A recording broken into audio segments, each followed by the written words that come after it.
बोटीतून कार आणि प्रवासी घेऊन जाणारी रोरो सर्व्हिस भाऊचा धक्का ते मांडवा या दरम्यान सुरू करण्याच्या हालचाली सुरू आहेत। वाहतुकीची कोंडी सोडवण्यासाठी आणि प्रदूषण कमी करण्यासाठी सरकारने जलवाहतुकीचे प्रकल्प हाती घेतलेत।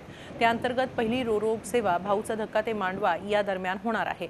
एप्रिल 2018 पर्यंत ही सेवा सुरू होण्याचा अंदाज आहे। त्यामुळे 4 तासांचे हे अंतर अवघ्या 30 ते 45 मिनिटांवर येणार आहे।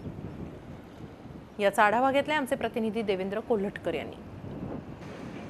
यावेळी मी मांडवा बंदर इथे आहे। भाऊचा धक्का ते मांडवा बंदर हा जो रोरो सेवा सुरू होणार आहे त्याचं काम जे आहे ते कशा पद्धतीने सुरू आहे हे मी आपल्याला दाखवतो। या ठिकाणी भराव जो आहे तो टाकला जातोय। साधारण डिसेंबर महिन्यापासून हे काम जे आहे ते सुरू झालेलं आपल्याला पाहायला मिळतं। अत्यंत जलद गतीने हे सगळं काम जे आहे ते सुरू आहे आणि याचा पर्यटक असतील किंवा कोकणात जाणारे लोक असतील त्यांना मोठा फायदा जो आहे तो या रोरो सेवेचा होणार आहे। नेमकं हे काम कसं सुरू आहे आणि कशा पद्धतीने हा रोरो सेवा जो आहे ती कार्यरत होणार आहे या सगळ्याविषयी बोलण्यासाठी माझ्यासोबत इंजिनियर्स आहेत, त्यांच्याशी आपण बातचीत करतोय।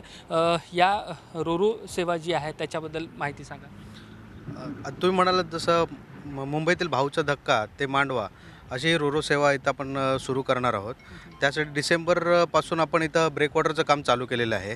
आता तुम्ही बघत असाल तर पूर्ण आपलं ब्रेकवॉटरचं काम आता प्रगतीपथावर असून ते आता पूर्णत्वाच्या स्वरूपात इथं दिसत आहे। टेट्रापॉडचं काम पण आपलं जे लावायचं आहे कॉन्क्रीट ब्लॉक्स ते पण काम चालू आहे। त्याचप्रमाणे हा जो पार्किंग एरिया जिथं आपण उभे आहोत त्याचं काम पण आता प्रगतीपथावर आहे।